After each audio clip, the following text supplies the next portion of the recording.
2026년 7월 25일 토요일 새벽 기도에 동참해 주신 모든 분들께 진심 어린 감사드립니다. 오늘 에스겔서 30장 10절에서 26절 말씀으로 강하게도 하시고 약하게도 하시는 역사의 주관자 하나님에 대해서 말씀을 나누려고 합니다. 사람들은 강한 사람만이 살아남는다고 말합니다. 이것은 보편적인 진리지요. 그래서 개인이나 기업이나 국가도 더 큰 힘과 능력을 가지려고 경쟁을 하고 있죠. 그러나 성경은 우리에게 전혀 다른 진리를 가르쳐 줍니다. 강하게 하시는 분도 하나님이시고 약하게 하시는 분도 하나님이시라고 말입니다. 오늘 본문에도 어제에 이어서 당시 세계 최강국이었던 이 애굽의 몰락을 통해서 역사의 흥망성쇠는 인간의 능력이 아니라 하나님의 주권에 달려있다는 사실을 보여주고 있습니다. 이 말씀을 통해서 느끼는 것은 하나님께서 열방의 역사를 다스리시는 절대 주권자가 되신다라는 말씀입니다. 그래서 인간은 자신의 힘을 자랑하지만 하나님은 교만한 자를 낮추시고 겸손한 사람을, 하나님을 겸손히 의지하는 사람을 높여주시는 하나님이십니다. 그래서 오늘 말씀은 두 가지로 생각해 보는데, 먼저 10절과 19절 말씀에서 교만한 애굽 도시에는 어둠의 날이 임한다라는 사실을 말씀해 줍니다. 자, 본문 10절 말씀에 하나님께서 느부갓네살을 심판의 도구로 사용하실 것을 선언하시죠. 내가 바벨론한 느부갓네살의 손으로 애굽의 무리를 끊으리라.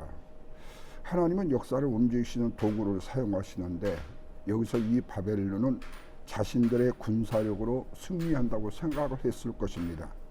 그러나 성경은 전혀 다르게 말씀하고 있다는 거예요. 내가. 이 본문에서 하나님께서는 당신의 주권을 나타내는 표현을 내가, 나 여호와가라고 계속 반복하십니다. 다시 말하면 바벨론은 주인이 아니라 하나님의 손에 이끌린 도구였다라는 말씀입니다. 오늘날 우리의 삶에도 마찬가지입니다. 세계 여러 나라에서 보여주고 있는 국제 정세나 경제의 흐름, 나라의 흥망성쇠까지도 모두 다 하나님의 허락 안에서 움직인다는 사실을 기억해야 합니다. 그러므로 성도는 세상의 뉴스도 중요하게 볼 수 있지만 먼저 하나님의 섭리를 바라볼 수 있어야 된다는 사실입니다. 여러분, 성경의 역사에서 교만한 문명도 하루아침에 무너질 수 있다는 사실을 증거로 보여주기 때문에 그렇습니다. 오늘 본문의 말씀에 보면 바로 현대 문명의 높은 고지라고 생각했던 노블 보십시오. 신을 보십시오.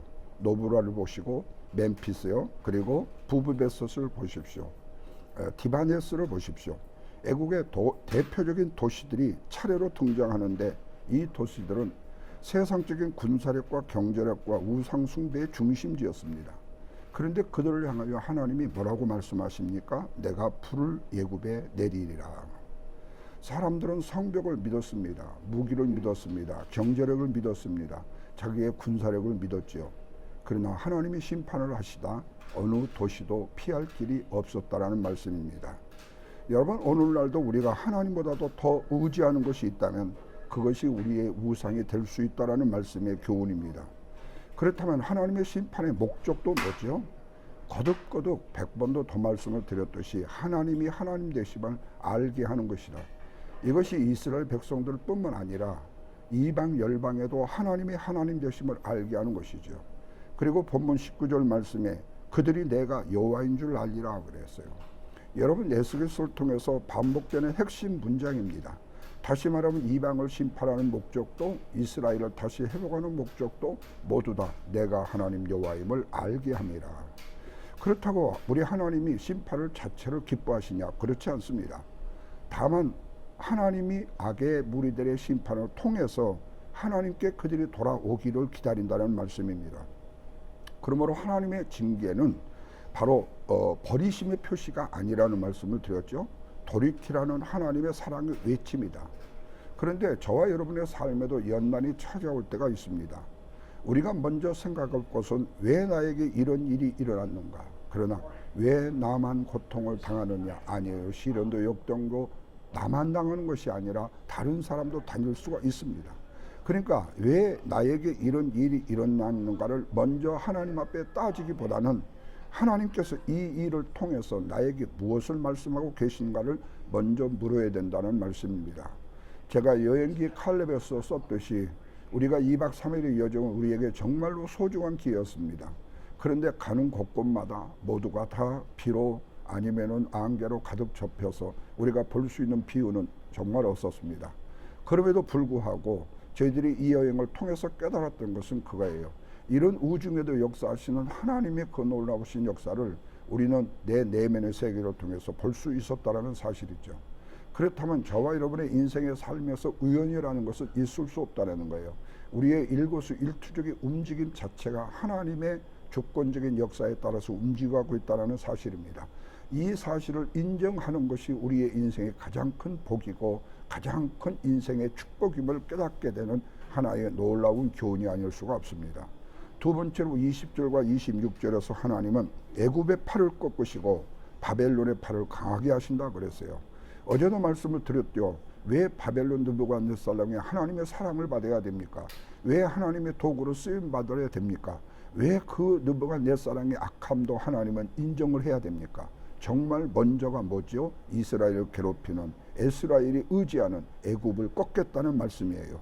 그렇기 때문에 20절부터는 상징적인 표현들이 등장하는데 바로의 팔을 꺾었다는 말씀이 첫 번째예요. 성경에서 팔은 뭐지요? 바로 힘과 권세를 상징합니다. 그래요. 특별히 오른팔은 더 큰 능력과 권세를 상징하죠. 근데 하나님께서 그 인간의 힘 팔을 꺾으신다고 그래요.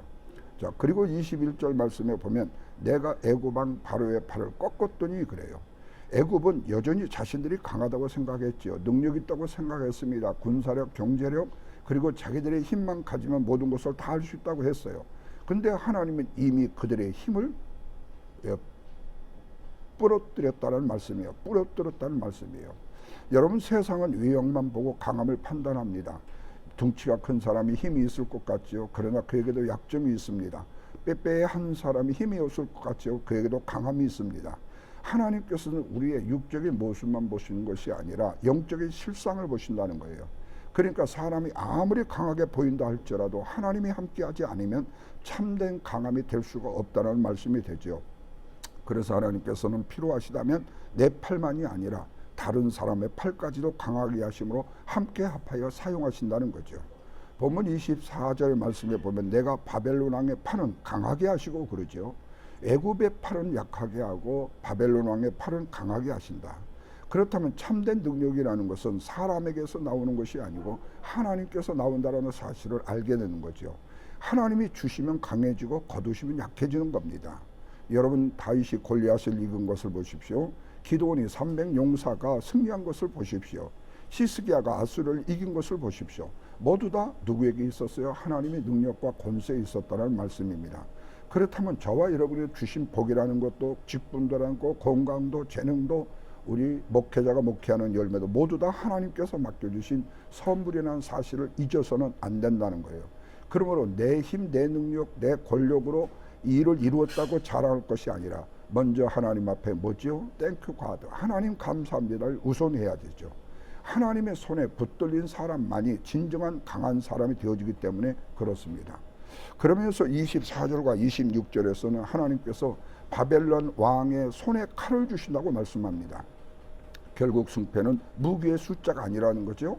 하나님의 손에 달려있다라는 말씀을 하시는 겁니다.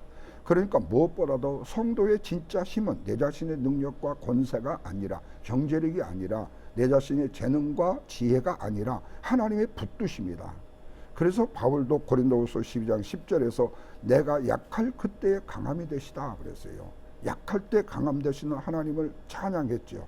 이 말을 다른 말로 말하면 인간적으로 볼 때에는 하나님을 의지하는 약함이라는 것도 실패가 아니라는 말씀이에요.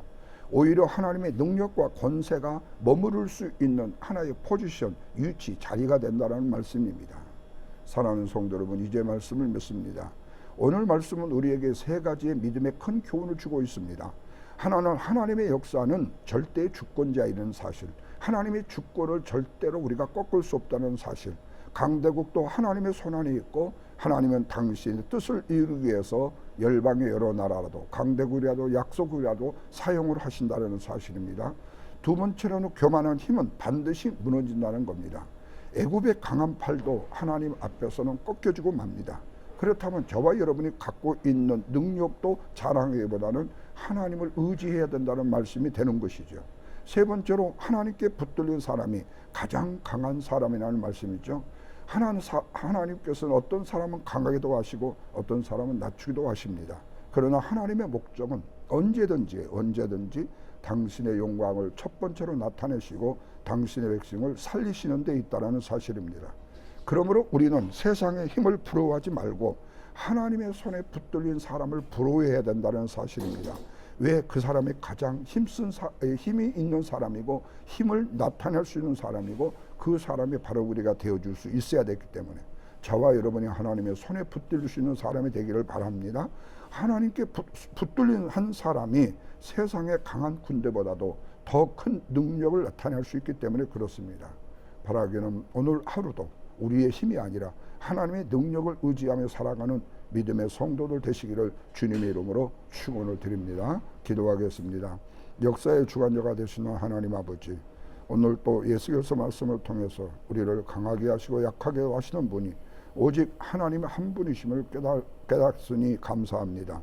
세상의 권세와 재물, 지식과 능력을 의지하기보다 하나님만을 의지하는 믿음을 허락하여 주시고 혹시 저희 안에 애국과 같은 교만이 있다면 깨트려 주시고 언제나 겸손히 하나님의 은혜를 구하는 성도들이 되게 하여 주옵소서.